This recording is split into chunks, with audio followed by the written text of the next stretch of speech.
Hopefully you can sort of see me and the view also. Sunlight. Okay, so this is a hectic opener, but essentially I want to talk a bit about AI in this video because it has been on my mind in terms of creativity and AI. And then yesterday I opened my YouTube and I had a notification about a comment from Jonah Almighty, who is a friendly face runner. I've seen him commenting on multiple videos, and he asked a question. He asked, is AI the reason you and Skymography, good friend of mine, although I'm not speaking on his behalf, he asked if that was the reason why we stopped making YouTube videos, and I thought that was an interesting takeaway from my previous video. But let's switch up this location, and I'll tell you some more about what I think. Oh, also, this video is sponsored by Artlist. Shout out to them, more on them later on, and also very on topic. Let's get over here. Okay, hello. I am sitting on top of this tube, which is not a tube, it's actually a very long well casing, because this is a well. This is where water comes from, and it is connected to a house I own. But anyways, the reason why I'm sitting on this well and why I think this is a very fitting place to sit is because that is how I view creativity and AI. There is nothing that will replace humans in terms of creativity. That is the well. This is where water comes from, deep down in the ground, and it's the same thing with creativity. Now, I think AI is very interesting with creativity because a lot of people see it as this tool that will replace humans, and in some tasks, it definitely will. Like, a lot of research stuff will be a lot easier with AI, which is something I also use it for because, well, it just makes life easier than browsing through hundreds and hundreds of links. But with creativity, it becomes a lot more convoluted because of the importance of humans, the source of creativity, and the role that it plays. So yes, it can definitely be a tool, the same way that once a shovel was maybe a canvas to somebody, now they have tractors. There is an evolution of things that just make things a lot easier. The same thing goes with AI. I think AI, and I've tried to use it myself as well, I don't use it very much, but in stuff like concepting, for example, I think it's great. It's super easy to generate a lot of different styles or different visions that you have and get them out before you actually go and execute on them yourself. I recently saw this piece on Instagram which I thought was super sick, which was AI generated. You could see it had a very strong creative direction, and it was used very intentionally and combined with human creativity. It was good because of the human creativity behind it. To create something like that takes a lot of people. Like those. You also need some set design. You need a horse for this specific thing, or in this case, just cows, because that's all I could find. It's close enough. A little bit of light. Clothing, wardrobe, all that sort of stuff, you need that as well. Let's not forget something else that's also very, very important. Cameras. And it's definitely not possible without a whole lot more than this. Money. You need a lot of money to do high-end productions. So it's not always feasible for us to go out and make things just like that, at least not in a moment's notice, or even if we just want to concept something for a proposal.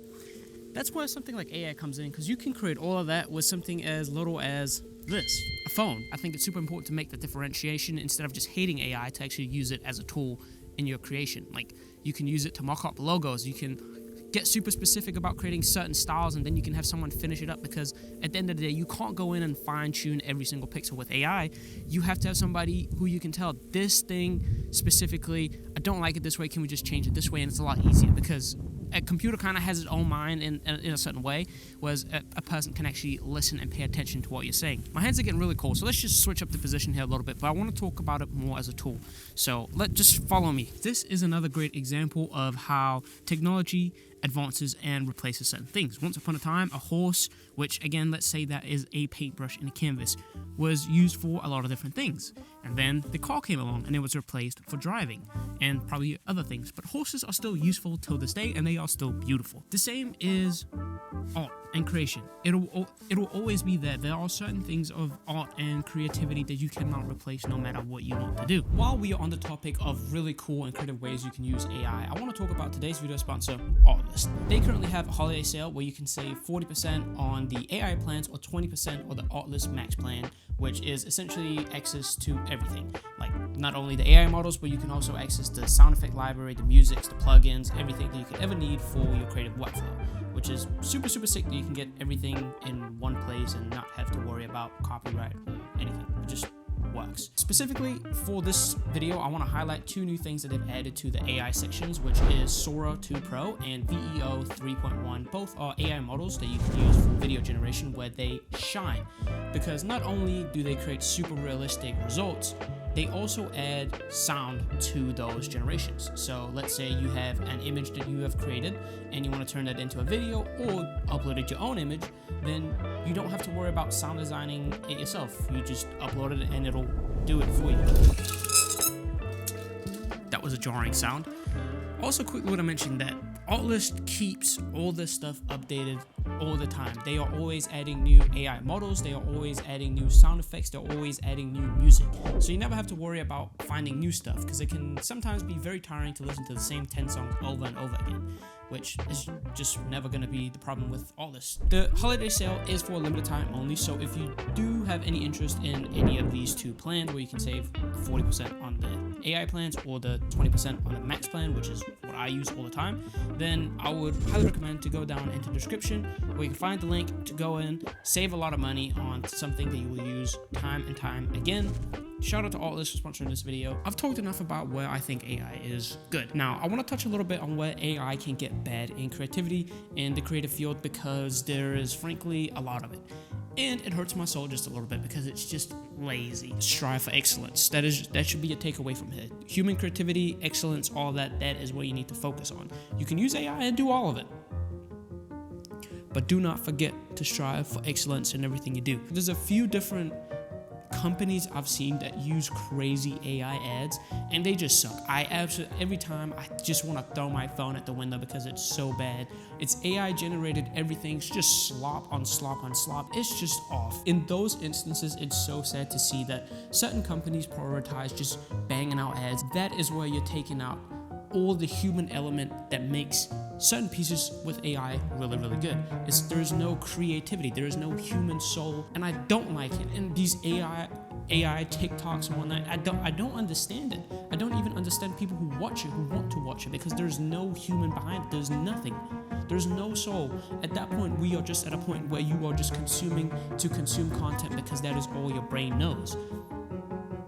That's the scary part of AI. I think it's really cool that you have creative companies like Artlist, who for years have been making really cool content with all the music, insane music library, insane SFX library. I use it religiously. They have so many presets and plugins made by actual real people to help you in your creative workflow.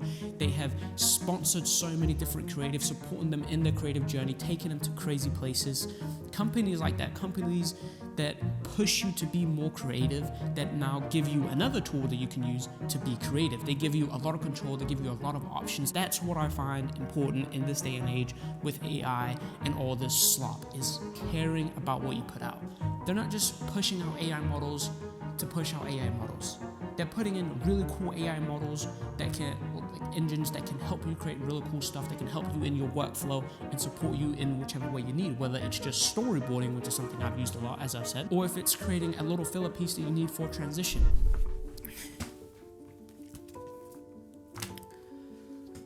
All of that is just to say that I don't think there is inherently a problem with AI in creativity or in the creative field at all. I think it all boils down to intention and how you use it, which I guess is sort of a cop-out answer, but I think you really just have to ask yourself, are you using it to improve? Are you using it where you still hop in a canvas, whether that's a physical one or a digital one? Are you still going into Photoshop and doing things, or are you just solely typing on your computer prompts? That's where the difference lies. Are you truly trying to be great in your creative field, or are you just creating because it's easy and it's a way to make money? I'm not saying that's not justified, but I just don't see that as all as being creative. It's two different things. I guess you just have to ask yourself, are you actually trying to be great? And are you striving for excellence in your field? Or not? Simple as that.